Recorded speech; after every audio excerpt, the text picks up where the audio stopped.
में शराब पी करके रहिए, पुलिस आपको पकड़ने नहीं जा रही है।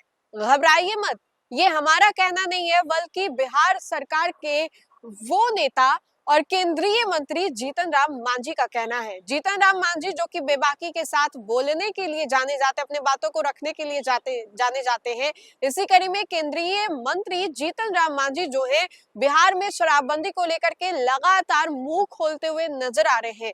एक के बाद एक बड़े बड़े बयान जो है जीतन राम मांझी के द्वारा दिए जा रहे हैं और ये बयान जो है नीतीश कुमार की टेंशन बढ़ाने के लिए काफी है। लोग ये समझ नहीं पा रहे हैं कि आखिर जीतन राम मांझी ऐसे ऐसे बयान क्यों दे रहे हैं। जीतन राम मांझी बिहार सरकार का जो अंदर जो बात है उसको खोलने के पीछे क्यों लगे हुए हैं और ये बड़ा सवाल जीतन राम मांझी के बयानों से खड़ा हो रहा है कि क्या वाकई बिहार में शराबबंदी जो है वो पूर्ण रूप से लागू नहीं है। दरअसल आपको बताएं तो केंद्रीय मंत्री जीतन राम मांझी ने बिहार में शराबबंदी को लेकर के बीते कुछ दिनों से अलग अलग बयान जो है दे रहे हैं और कहीं ना कहीं ये सवाल इसलिए भी लाजमी है क्योंकि जीतन राम मांझी ये कह रहे हैं कि आप शराब पी करके रहिए लेकिन पुलिस नहीं पकड़ेगी।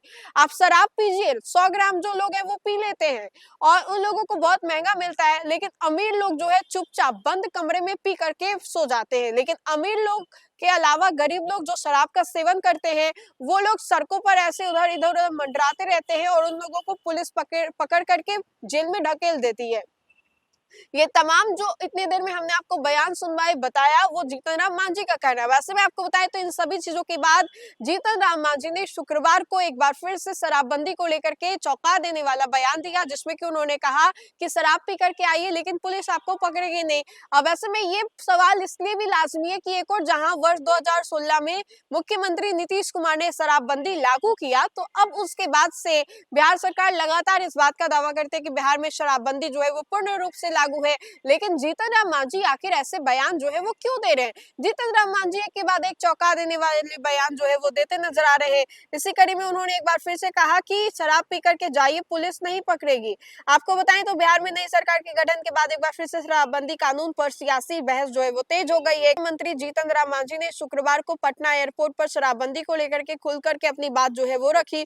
उन्होंने साफ कहा कि शराबबंदी कानून गलत नहीं है लेकिन इससे जिस तरह लागू किया जा रहा है यह पूरी तरह से न्याय संगत नहीं है। मांझी ने मुख्यमंत्री नीतीश कुमार का जिक्र करते हुए कहा कि उन्होंने उनके सुझावों पर शराबबंदी कानून की समीक्षा की, इसके लिए वे मुख्यमंत्री को धन्यवाद देते हैं। उन्होंने कहा कि शराब पीकर जाने वाले या काम यात्रा करने वाले को शराब लेकर के उधर जाने वालों को दिक्कत नहीं होती है, पुलिस उन लोगों को नहीं पकड़ेगी।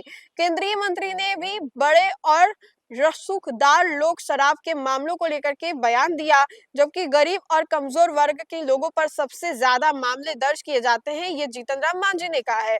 उन्होंने कहा कि अब सवाल यह है कि मुख्यमंत्री नीतीश कुमार इस मांग को मानते हैं या नहीं।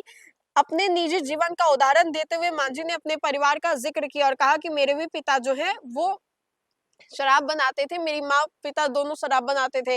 लेकिन अब देखिए कि मुख्यमंत्री नीतीश कुमार के शराबबंदी वाले नीति को लेकर के जीतन राम मांझी जो है वो बड़ा बयान देते नजर आ रहे हैं। तो क्या इन सभी चीजों से आने वाले समय में बिहार सरकार के ऊपर असर पड़ेगा, क्योंकि यही वो नीति है जिसको लेकर के ये कहा जाता है कि बड़ी संख्या में जो मुख्यमंत्री नीतीश कुमार को वोट मिलता है वो महिलाओं का वोट बैंक है और वो शराबबंदी की वजह से जो बड़ी संख्या में महिलाएं हैं वो आकर के नीतीश कुमार को वोट देती है और शराबबंदी के वजह से देती है। लेकिन अब जब जीतन राम मांझी ने इन सभी चीजों को लेकर के बयान देना शुरू कर दिया है तो ये बड़ा सवाल है कि आने वाले समय में इससे क्या मुख्यमंत्री नीतीश कुमार और बिहार सरकार की टेंशन जो है वो बढ़ने वाली है या नहीं।